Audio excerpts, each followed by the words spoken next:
The hidden Hindu আৰু Naga warriors এই কিতাপ দুখনৰ নাম আপুনি নিশ্চয়কৈ শুনিছে আৰু এই কিতাপ দুখনৰ স্ৰষ্টা অক্ষত গুপ্তা মোৰ সৈতে আছে। আমি তেওঁৰ সৈতে কথা পাতিম, যিহেতু অসম গ্ৰন্থমেলা 2025-26 ইতিমধ্যেই আৰম্ভ হৈছে আৰু আজি পঞ্চমটো দিনত আচলতে পৰ্যালোচক হিচাপে তেওঁ উপস্থিত আছে অসম গ্ৰন্থমেলাত। তাৰ आपको आसाम में स्वागत है।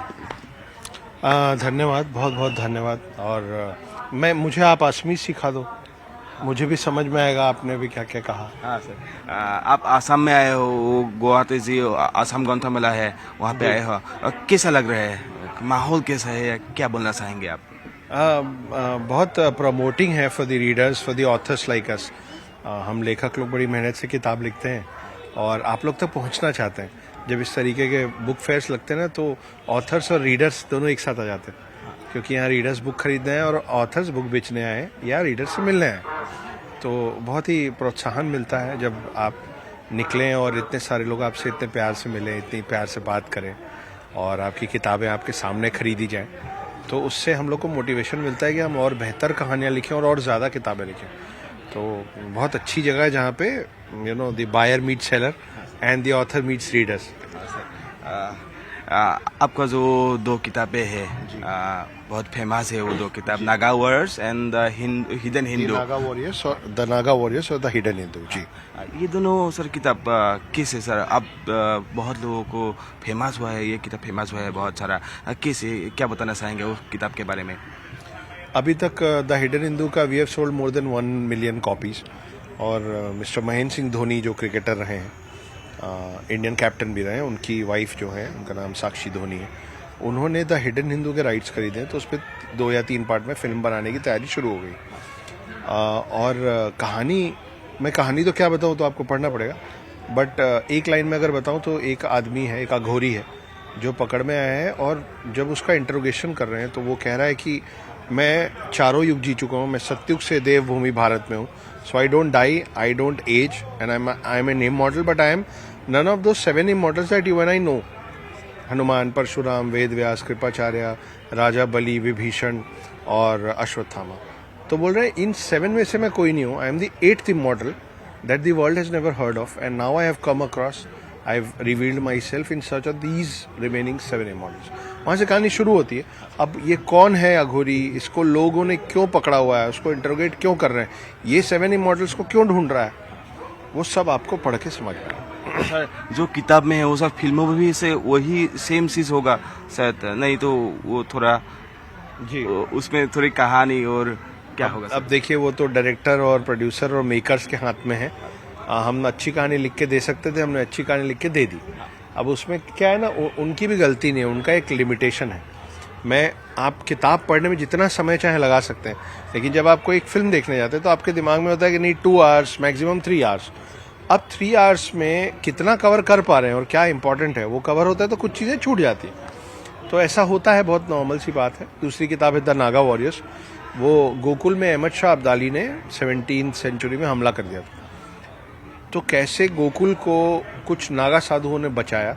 आज भी गोकुल के अंदर जितने मंदिर खड़े हुए हैं, you can go and visit those temples only because of these Naga sadhu, और एल्स वो सब रुइन हो गए थे। तो उनके बारे में बहुत कम डॉक्यूमेंटेड है, लोग उनके बारे में कम बात करते हैं। तो 2 पार्ट में द नागा वॉरियर्स मेरी एक और किताब है जो ऑलरेडी बाहर है, बहुत सारे लैंग्वेजेस में, उठाई पढ़िए। सर आप आसाम में आए हो, तो जो बुक फेयर हुआ है वहाँ पे आए हो, सर कौन सा किताब आसामीज, कौन सा किताब आपको खरीदने का मन है, आसाम का कौन सा किताब आपको खरीदने का मन है, क्या सोच के आए हो, क्या बताना चाहेंगे? मैं भाई बस आया ही हूँ, अभी बुक फेयर में घुसा ही हूँ। तो अभी ना यहाँ के पूरे बुक स्टोर्स जो हैं, जो स्टॉल्स यहाँ लगे हुए हैं, वो सब अभी तक मैंने एक्सप्लोर नहीं किया। अब मैं निकलूँगा, घूमूंगा।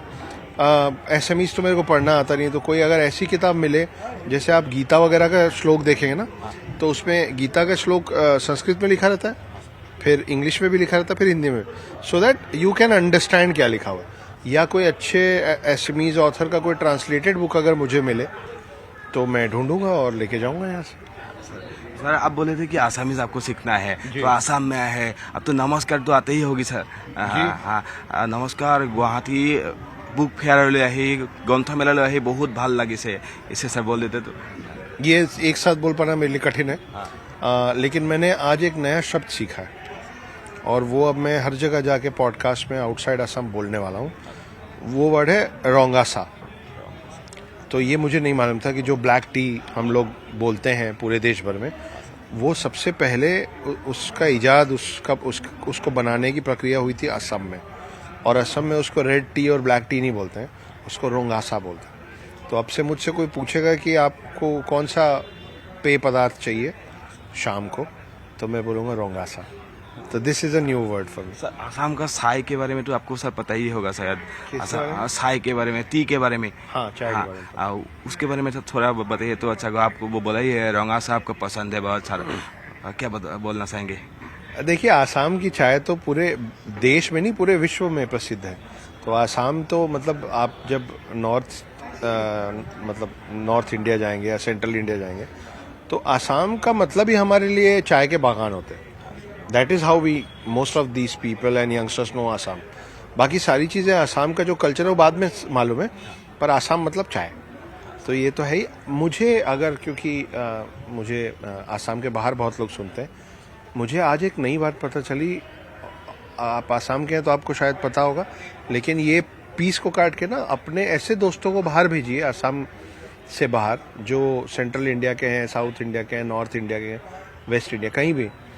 उनको ये क्लिप ज़रूर भेजिए कि हम सब पूरे देश में कृष्ण जी की पूजा तो करते हैं, कृष्ण जी की जो वाइफ है रुक्मणी, वो आसाम से थी। ये मुझे आज पता चला है कि कृष्ण की जो पत्नी थी वो आसाम से थी। तो मुझे बड़ा ताज्जुब भी हुआ, और मुझे ऐसा लगा कि यार ये पता होना चाहिए लोगों को।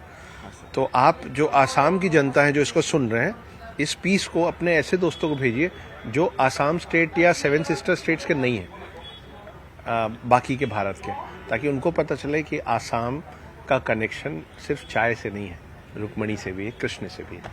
हाँ सर, और एक बार बोलना चाहूँगा सर कि आप 2 किताबें लिख चुके हैं, बहुत फेमस भी हो रहा है, वो फिल्म भी बनेगा शायद जी। हाँ सर, और नई सर कहानी कब लोग देख पाएंगे, पढ़ पाएंगे सर? क्या बोलना चाहेंगे, नई किताब कब आएंगे आपका? मेरी अगली किताब का नाम है दी हाउस कीपर, और वो मेरे ख्याल से अनदर 2 मंथ्स, 1-2 महीने में हम रिलीज़ करेंगे। हार्पर कॉलिंस की किताब है।